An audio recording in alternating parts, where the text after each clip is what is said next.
YouTube. I have something interesting today.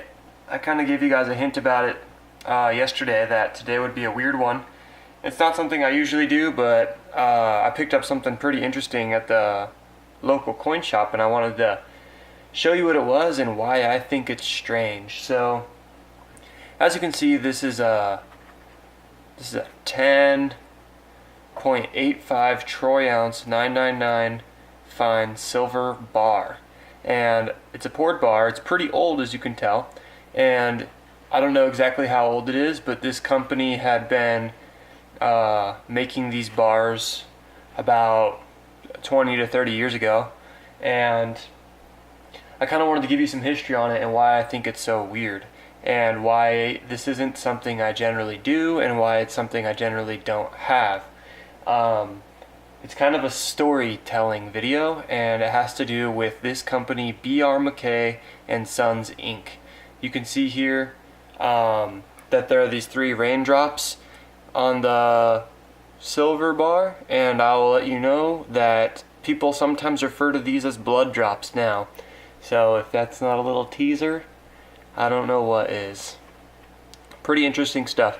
And before I start the story, I'd like to just apologize for the weird camera angle. My tripod broke today, so yeah, I'm gonna set this here and I will tell you the story. So basically, this story starts with film, the type of film you used to use in cameras, not digital cameras, but film cameras. Now, film is a thin plastic strip coated in adhesive and silver halide crystals. So the silver is the metal we know and love, but the halide is a halogen, so a halogen gas that's bonded to the silver atom, and this forms a silver salt containing silver bound to bromine, chlorine, iodine, or fluorine. Pretty much these silver crystals are light sensitive, and they're the basis behind film photography. So since all of that black stuff you see on like a film negative is a silver halide, obviously this stuff can be scrapped and recovered using chemical and electrical processes. So you could see where this is going. This silver bar was made from recycled silver that came off of X-ray film. So basically, a company called Film Recovery Systems made a legitimate business from recycling old film and salvaging the silver particles from the film negatives. They did this in a 1,000-gallon tank full of water, film, and sodium cyanide, which is a cyanide salt. The silver would bind with the cyanide, and from there it could be separated with electric current. They currently do similar processes to separate gold from silver and silver from copper and stuff like that. Electricity is commonly used as a separatory technique. The X-ray film contained so much silver in it that as long as it sold for $8 per troy ounce at the time, it would remain a profitable business to do this. And the numbers on that are 1.5 ounces of silver for every 100 ounces of X-ray film. So the problem with this is that cyanide makes the cells in your body unable to uptake oxygen, which is needed for normal cell processes. And this cyanide can exist as hydrogen cyanide in the air, which is easily able to be breathed in. And so they're in the plant that they were recovering this silver. The conditions were really bad for all of the employees, and these employees happened to be mostly immigrants making very, very little money, and so they were also subjected to pretty poor working conditions. But reports say that there were no respirators, goggles, or gloves available to the workers in the plant, and that pretty much the plant was a ticking time bomb of disaster waiting to happen. They ended up buying this film recovery business called Film Recovery Systems when the idea became so lucrative that they wanted to buy up as much film as possible, and they didn't have the money to make the initial investment into buying all the film, so they needed more funding pretty much. So Mackay ended up buying the company and providing those funds. The workers in the plant at the time, pretty much, they described it as working in a gas chamber, and they often didn't eat their lunches because they said it tasted like the gas they were breathing in all day. They took frequent quote unquote fresh air breaks to shake off their lightheadedness or to vomit in between jobs. The workers were not aware that the white powder that they were putting inside these vats and tanks was the cyanide powder. Instead, since most of them were immigrants and labeling is different across nations.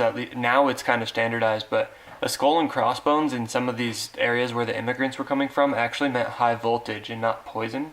And so they knew they shouldn't eat it or rub it into their skin, but they weren't aware that the fumes they were breathing in was breathing in cyanide. And cyanide is it's pretty common, okay? So it's like an apple seed. That's why you always hear people say, don't eat a bunch of apple seeds or you'll die of cyanide poisoning or whatever. But in all reality, you would need to eat a lot of apple seeds in order to actually have a lethal dose for you to die. But in this plant, it's a different story. There was a man named Stefan Galab, rest in peace, who ended up losing his life from breathing in these fumes so much. And one day he went to the lunchroom to try to take a quote-unquote fresh air break, and by the time the ambulance came, he was already dead.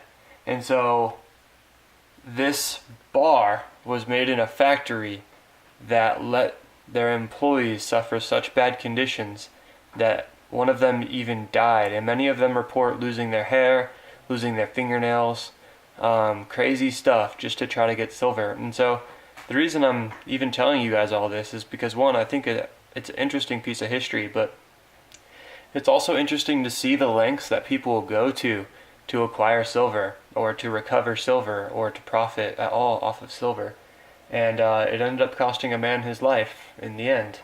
And so obviously the plant doesn't do this anymore, and the CEOs, they're potentially looking at manslaughter and murder charges, even if it was, it's not the type of murder where you shoot somebody in the head, but it's a type of murder where you poison a room and you walk away.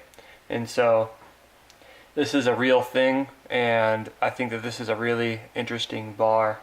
And so I kind of wanted to share it with you guys, and it's a little spooky, and I don't know if I'll get more. I don't know if, I don't know how I feel about this, but I wanted to pick one up because I think the history and the story is so interesting that I felt like I wanted to at least look at one and hold one for a little while. This is obviously a little bit less than 11 troy ounces, but these things hold an insanely high premium, and the reason they do is because of the story. And so I think that I'll do okay on this, but mostly I wanted it just to kind of appreciate what silver is and what people in the past have done to acquire it. And yeah, it's too bad for Mr. Stefan Galab. That's truly tragic, and so rest in peace to him. I wanted to, I guess, end on a little bit. I didn't really want to end on like a bad note like that, but yeah, these are interesting. Tomorrow I'm going to have a normal, not sad and sullen video, and I would like to know what you guys think about these bars. Have you seen them? I heard they're not rare, but I heard that they're decently uncommon, and yeah, so let me know what you guys think. If you haven't, please like, comment, and subscribe. And if you haven't subscribed yet, go back a few videos, enter yourself into the giveaway to win some 90% proof quarters. And thank you guys so much for the support recently. I really do appreciate it, and I will see you guys tomorrow.